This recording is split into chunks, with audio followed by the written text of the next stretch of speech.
Hey everyone, it's Brett from Hope to Prosper. I'm here with Bailey and we're in Wood Canyon and we're going to go on a little hike today.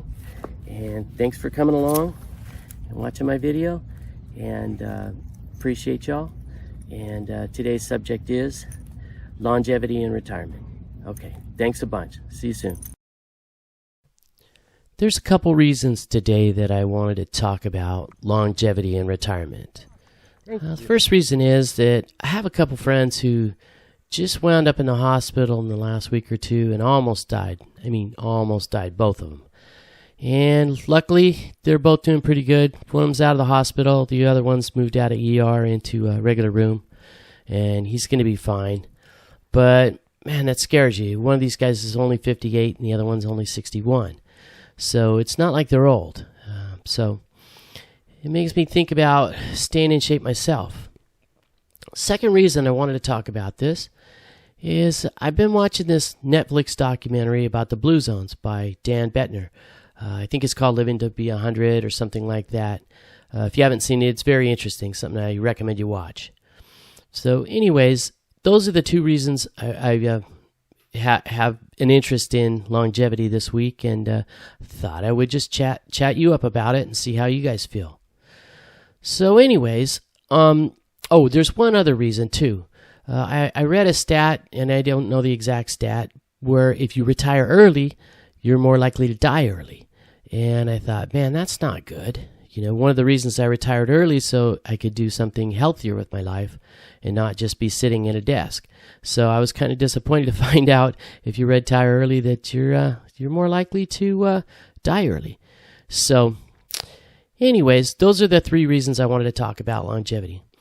And, my longevity goal is not necessarily to live to be 100. I don't really care if I live to be 100, to be honest. What I really want is I want to get into my mid-80s and still be active and still be ambulatory and mobile, and I still want to be on an adventure. My folks are mid-80s right now, and they're just really starting to slow down, but they're still traveling and stuff, and that's my goal. I would rather not be around if I can't go and do stuff. And sitting around for 10 years at the end of my life in a home or something is not my goal. I have the opposite. Okay, so let's talk about the Netflix documentary. There's 6 blue zones, and they're Okinawa, Japan, Sardinia, Italy, Icaria, Greece, Nicoya Peninsula, Costa Rica, and ironically, Loma Linda, California in the USA. And so these areas, you're way more likely to be a centenarian or 100 years old. And then they have certain things about them. So I don't have the exact spec, but I think it's about 4-to-1 over what a normal USA person would live to be.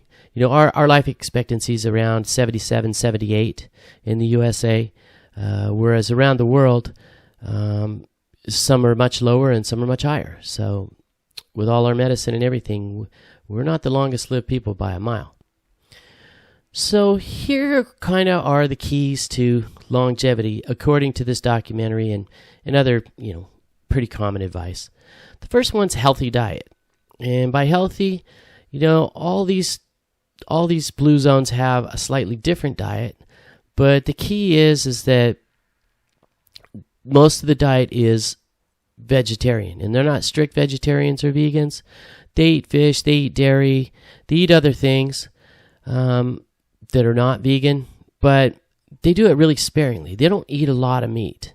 They eat a lot of vegetables and a little meat, and that's something that Americans and other wealthy nations don't do well. We tend to eat steaks and chops and roasts and things of that sort, myself included, and maybe that's not the healthiest thing for you. Eating less meat and more veggies seems to be a better plan as far as living to be 100. Second thing is moderate alcohol use. It's ironic, but all but one of the blue zones, they drink alcohol, but they don't drink a lot of alcohol. And they drink something like red wine that has a lot of resveratrol in it, and that tends to be healthier than, say, drinking whiskey or lots of beer and things of that sort. So moderate alcohol use is another key. The third thing is exercise and movement. And I think the emphasis really is on movement more than exercise. These guys don't go to gyms and stuff like that or compete in triathlons. What they do is they move around a lot. They walk to where they're going instead of riding in cars. They tend to have gardens and things of that sort that they like to do during the day. They don't sit a lot, which is one of my problems. I tend to either be sitting in a desk or sitting in a chair, a couch, way too much. But they don't sit a lot. They move around. Sometimes they sit on the floor and they get up and down. But they don't sit in chairs like most Americans. Another thing, they have a purpose in life. And, what their purpose is tends to vary. A lot of them are religious, or they have other faith, spirituality or faith-based goals, let's just say, or lifestyle. And then they also take care of each other and things of that sort. They have social connections, right? They have deep social connections. They're way more likely to be married, people with longevity. And then they have strong family connections, and then they have strong connections within their community. They take care of each other at old age. They don't put each other in homes, put it that way. So those are the 5 main keys to longevity that I saw from looking through all this information and watching the documentary. And I think it makes a lot of sense. These things in combination, it's not just 1 or 2 of these things. There's no silver bullet for any of this, but these things in that combination seems to be very healthy. Another thing that doesn't get mentioned a lot, but something I noticed, and because I live in near one of these blue zones, is they all seem to be in warmer climates. The city I live in, San Clemente, California, our motto is world's greatest climate. And then if you look at Costa Rica, they also have the world's greatest climate, as does the Mediterranean. And Okinawa is also much warmer than the rest of Japan. So I think that warm climate has a lot to do with it. All the vegetables that are available and the vitamin D from the sun and the warmth, that's something that hasn't been pointed out, but it's something I noticed.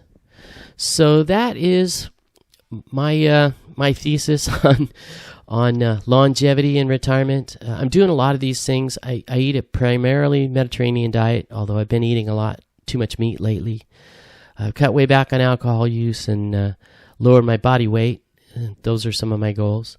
But where I'm failing, I definitely don't get enough exercise and I sit too much. So that's something for me to work on. So anyways, in conclusion, I think you really can affect your own longevity just by adopting a healthier lifestyle. And it's not just 1 or 2 of these things. It's really all 5 or 6 of them. And especially the social connections, I think, those are shown many times over. Good social connections are shown to really increase your lifespan, and being alone or being socially isolated is definitely shown to increase your stress and decrease your lifespan. So let me know in the comments below if you have anything to add to this conversation or what you're doing to increase your longevity and retirement. And then I will see you soon.